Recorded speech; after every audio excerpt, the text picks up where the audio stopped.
नमस्कार छात्रों, फिर से एक बार आप सभी का स्वागत है। अब तक हम प्रश्न पत्र क्रमांक 15 उसमें से पहली इकाई जो है अनुवाद, उसके अंतर्गत आने वाले जो उपमध्य है, अनुवाद की परिभाषा, अनुवाद का अर्थ, अनुवाद का स्वरूप, अनुवाद की प्रक्रिया और उसके आगे बढ़कर हम अनुवाद के प्रकार देख रहे हैं।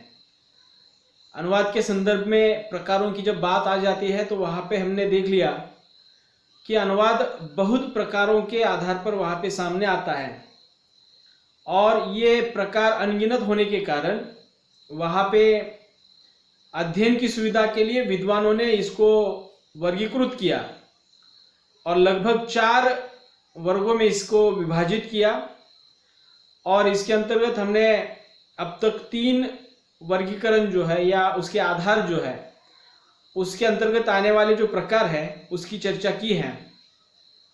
अब हम चौथा जो वर्गीकरण है या चौथा जो आधार है, विषय के आधार पर अनुवाद के प्रकार, उसके बारे में थोड़ी सी चर्चा करने वाले हैं। थोड़ा सा जानकारी के लिए पहले हमने जो प्रकार देखे हैं उसके बारे में भी थोड़ी सी बात आपके सामने रखना चाहूँगा ताकि हमें पता चले कि कौन से अनुवाद में या कौन से आधार पर कौन से उप प्रकार वहाँ पे अनुवादकों ने दिए हैं। तो हमने देखा था कि पहला जो आधार या पहला जो वर्गीकरण देखा वो है साहित्यिक शैली के आधार पर अनुवाद के प्रकार। उसमें हमने 3 अनुवाद के प्रकार देखे, गद्यानुवाद, पद्यानुवाद और मुक्त छंदानुवाद। इसका विस्तार से हमने विश्लेषण किया है। दूसरा जो वर्गीकरण हमने देखा, साहित्यिक विधाओं के आधार पर अनुवाद के प्रकार।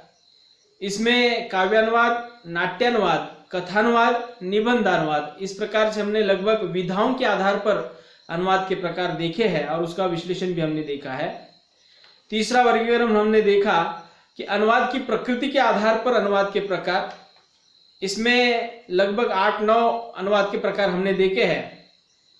इसमें हमने देखा कि मूल निष्ठ अनुवाद और मूल मुक्त अनुवाद, उसके साथ साथ शब्दानुवाद, भावानुवाद, छायानुवाद, सारानुवाद, वार्तानुवाद, रूपांतरण, आदर्श अनुवाद आदि प्रकार के प्रकार जो है हमने वहां पे देखे हैं और उसका विश्लेषण भी हमने देख लिया है।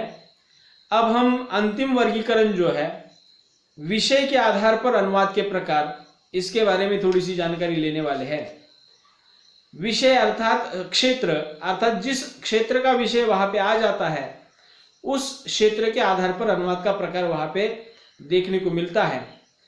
अनुवाद के संदर्भ में विद्वानों का मत, विषय के आधार पर जो अनुवाद के प्रकार किए जाते हैं उसके संदर्भ में विद्वानों के मत ऐसे हैं कि जितने विषय या जितने क्षेत्र है उतने प्रकार के अनुवाद जो है वहां पे बनते हुए दिखाई देंगे। अर्थात इसको आसान शब्दों में हम कह सकते हैं कि जितने विषय उतने अनुवाद के प्रकार। उदाहरण के तौर पर यहाँ पे अनुवादकों ने कार्यालयीन अनुवाद, वैज्ञानिक अनुवाद, तकनीकी अनुवाद, कृषि जगत के अनुवाद, साहित्यिक जगत के अनुवाद या फिर सामाजिक अनुवाद, बैंकिंग से संबंधित अनुवाद, ये सभी बातें जब हम देखते हैं तो वहाँ पे विषय एक महत्वपूर्ण बन जाता है। अर्थात उस क्षेत्र में जो भी कुछ सामग्री वहां पे आ जाती है उसके आधार पर उसके अनुवाद आ जाते हैं। हम थोड़ा सा कुछ जानकारी के तौर पर या इसका परिचय होने के लिए उन प्रकारों का विश्लेषण थोड़ा सा हम देखेंगे। हम इसमें देख रहे हैं विषय के आधार पर अनुवाद के प्रकार। पहला प्रकार है कार्यालयीन अनुवाद। देखिएगा कि दैनंदिन व्यवहार में हम बहुत सारे कार्यालयों के साथ हमारा जो कामकाज जो है या क्रियाकलाप जो है चलता रहता है और प्रत्येक कार्यालय की अपनी एक कार्य पद्धति होती है और उस कार्य पद्धति को सुचारू रूप से चलाने के लिए कोई ना कोई एक भाषा वहां पे काम कर रही होती है। महाराष्ट्र की अगर बात की जाए तो लगभग सभी कार्यालयों में मराठी में कामकाज चलता है। महाराष्ट्र के बाहर चले जाएंगे, उत्तर की तरफ जाएंगे तो वहां पे सभी कार्यालयों का कामकाज जो है लगभग हिंदी में चलता है। अब यहाँ पे कार्यालयीन कामकाज जो भाषा है वो एक प्रकार से साधन के रूप में वहां पे अपनाई जाती है। कार्यालय में विशेषता सरकारी कार्यालयों की अगर बात आ जाती है तो वहां पे हम देखते हैं कि केंद्र सरकार के कार्यालय तथा राज्य सरकार के कार्यालय जो है वहां पे लगभग 2 से 3 भाषाओं के अंतर्गत वहां पे कामकाज चलता है। मुझे बताना यह है कि कार्यालय के अंतर्गत आने वाला कोई भी कर्मचारी या कोई भी व्यक्ति जो है, या इसको नागरिक कह सकते हैं, वो अपने काम की वजह से वहां पे आया होता है और वह जिस भाषा को जानता है उस भाषा में वहां पे काम करने की कोशिश करता है। अर्थात कार्यालय में हम देखते हैं कि बहुत सारे फॉर्म्स होते हैं, बहुत सारे से नमूने होते हैं और उन नमूनों के जरिए, फॉर्म्स के जरिए वहां पे वो काम जो है आगे बढ़ाया जाता है और उसके आधार पर वहां पे कामकाज पूरा करने की कोशिश की जाती है। लेकिन कार्यालय में मुख्यतः अंग्रेजी में कामकाज चलता है। अगर कोई व्यक्ति अंग्रेजी नहीं जानता है और अपने काम को पूरा करना चाहता है तो अपनी प्रादेशिक भाषा को भी वो उस कार्यालय में काम के रूप में अपना सकता है। तो उसकी सुविधा के लिए वहां पे कार्यालय में जो भी सामग्री उपलब्ध होती है उस सामग्री का अनुवाद जो है लगभग 2 भाषाओं में वहां पे दिया जाता है, ताकि कोई भी व्यक्ति जो है अपना काम जो है अपनी भाषा के माध्यम से वहां पे कर पाए। तो कार्यालय अनुवाद मतलब क्या है कि विभिन्न प्रकार के कार्यालयों में जो भी दस्तावेज होते हैं, जो भी कागजात होते हैं, उन कागजातों में जो भी कुछ सामग्री लिखी होती है या जो भी कुछ फॉर्म्स वगैरह होते हैं तो उसको अनुवाद के माध्यम से वहां पे लोगों तक काम पूरा होने के लिए वहां पे पहुंचाया जाता है और इसको उस सामग्री के अनुवाद को कार्यालयीन अनुवाद वहां पे कहते हैं।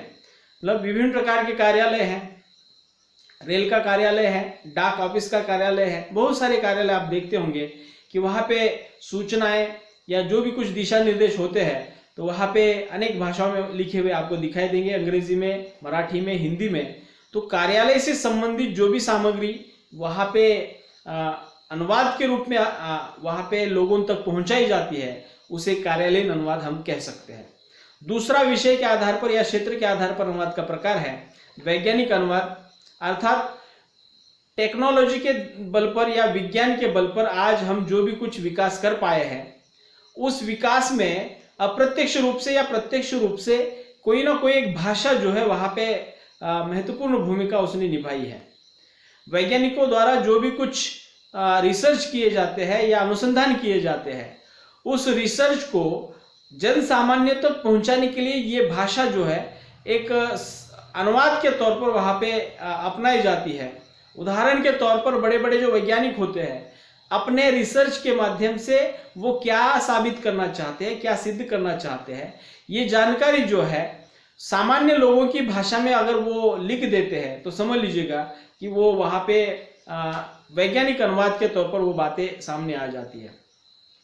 हमारे वैज्ञानिक जो है PSLV 3, PSLV 2 अर्थात चंद्रयान, अवकाशयान, ये जो मुहिम चलती है तो वहां पे सामान्य व्यक्तियों को पता नहीं होता कि ये जो मुहिम चलाई जा रही है या चंद्रयान वगैरह जो भेजे जा रहे हैं उसका हमें क्या फायदा होगा।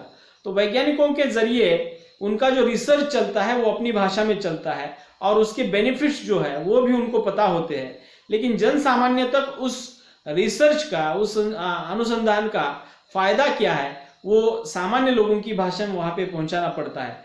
तो वहां पे वैज्ञानिक अनुवाद हम कह सकते हैं कि वहां पे किया जाता है। उसके बाद तकनीकी अनुवाद भी हम उसको विषय के रूप में या अनुवाद के प्रकार के रूप में देख सकते हैं। टेक्नोलॉजी के बल पर आज हमने बहुत सारा विकास किया है और दिन ब दिन हम करते आए हैं कि बहुत सारे नए नए उपकरण जो है, साधन जो है, संसाधन जो है विकसित हो रहे हैं। लेकिन जितने भी संसाधन विकसित होते हैं उन संसाधनों को, इन साधनों को इस्तेमाल करने की जो विधि है उस विधि को वहां पे अनेक भाषाओं के माध्यम से आपने देखा होगा कि जो यंत्र सामग्री बनती है उस यंत्रों के ऊपर बहुत सारी अंग्रेजी, हिंदी, मराठी या जो भी प्रादेशिक भाषा है उस भाषा में कुछ जानकारी लिखी हुई आपको दिखाई देगी। साथ ही साथ अगर हम मोबाइल के बारे में अगर सोचेंगे तो आपने कभी नया मोबाइल खरीदा होगा तो उसके साथ एक मैनुअल आता है और वो मैनुअल जो है लगभग 8-9 भाषाओं में लिखा हुआ आपको दिखाई देगा। तो टेक्नोलॉजी की भाषा या टेक्नोलॉजी जिस भाषा में बन रही है उस भाषा को जन सामान्य तक पहुंचाने का काम भी जो है अनुवाद के माध्यम से वहां पे हो रहा है। मोबाइल को कैसे इस्तेमाल करना है, उसके क्या क्या फंक्शन है उसकी खासियत क्या है, ये सभी बातें जो है उस मैनुअल में आपको लिखी हुई दिखाई देगी। अंग्रेजी में, मराठी में, बांग्ला में, उड़िया में, जितने भी भारत की भाषाएं हैं उस मोबाइल से संबंधित जानकारी वहाँ पे अनुवादित होकर दी जाती है। तो इस प्रकार से तकनीकी संबंधित या टेक्नोलॉजी संबंधित जो भी कुछ सामग्री होती है उसका अनुवाद तकनीकी अनुवाद कहा जाएगा। अगला विषय अथवा क्षेत्र के आधार पर अनुवाद का प्रकार है साहित्यिक अनुवाद, जिसमें हम देख सकते हैं कि जो भी लेखकों कवियों द्वारा जो रचनाएं लिखी जाती है, जो भी कुछ सृजनात्मक पाठ लिखे जाते हैं उसका अनुवाद साहित्यिक अनुवाद हम कहेंगे। उसमें कहानियां, कविताएं, उपन्यास, नाटक, जो भी कुछ शेरो शायरी वगैरह, गजल्स वगैरह, ये सभी जो है ये इसमें आ जाते हैं, अर्थात इसको साहित्यिक अनुवाद कहेंगे। अगला विषय और क्षेत्र के आधार पर अनुवाद का प्रकार देख सकते हैं बैंकिंग अनुवाद, अर्थात बैंक से संबंधित जो भी सामग्री है उसका अनुवाद बैंकिंग अनुवाद कहलाया जाएगा। आप बैंक में बहुत बार गए होंगे और आपको पता होगा कि वहां पे जाने के बाद बहुत सारी पर्चियां वगैरह आपको भरनी होती है, और उस पर्चियों को थोड़ा सा अगर आपने गौर से देखा है तो आपको मालूम होगा कि वो पर्ची जो है कम से कम 2 भाषाओं में लिखी हुई आपको दिखाई देगी। अर्थात वहां पे भी ये बैंकिंग अनुवाद की सामग्री वहां पे आप देख सकते हैं कि पैसे निकालने की पर्ची है, पैसे भरने की पर्ची है, या खाता खोलने का फॉर्म जो होता है उसको भी अगर आप थोड़ा सा बारीकी से देखेंगे तो आपको पता चलेगा कि वहां पे वो फॉर्म, ये पर्चियां कम से कम 2 भाषाओं में लिखी हुई आपको दिखाई देगी। इसके पीछे की वजह यह है कि बैंक में आने वाला प्रत्येक ग्राहक जो है अंग्रेजी समझता है ऐसा नहीं है, या कोई हिंदी समझता है ऐसा नहीं है। तो इसलिए ग्राहकों की सुविधा के लिए यह अनुवाद का रूप जो है वहां पे बैंकिंग अनुवाद के रूप में अपनाया जाता है, और बैंक से संबंधित जितनी भी सामग्री है उसका अनुवाद बैंकिंग अनुवाद के रूप में देखने को मिलता है। फिर अगला प्रकार हम देख सकते हैं कृषि जगत के अनुवाद, या बहुत सारे युवा जगत के अनुवाद, महिला जगत के अनुवाद। अब देखिएगा कि जितने विषय, जितने क्षेत्र, उतने अनुवाद के प्रकार। मुझे बताना क्या है कि अनुवादकों ने या विद्वानों ने विषय के आधार पर जो अनुवाद के प्रकार वहां पे बताने की कोशिश की है। मैंने जानबूझकर 4-5 ही उसके नाम बताया, क्योंकि जितने विषय या क्षेत्र आएंगे उतने अनुवाद के प्रकार बनते जाएंगे। तो इतना समझ लीजिएगा कि विषय के अनुसार वहां पे अनुवाद का प्रकार बन जाता है, और उस क्षेत्र से संबंधित सामग्री उसमें अनुवादित की जाती है। तो समझ लीजिएगा कि किसानी से संबंधित या कृषि जगत से संबंधित अगर कोई सामग्री वहां पे अनुवादित हो रही है तो उसी कृषि जगत का अनुवाद हम कहेंगे। तो इस तरह से ये सभी बातें जो है प्रकारों के अंतर्गत हम देखते हैं, तो विषय के आधार पर बहुत सारे प्रकार बन जाते हैं।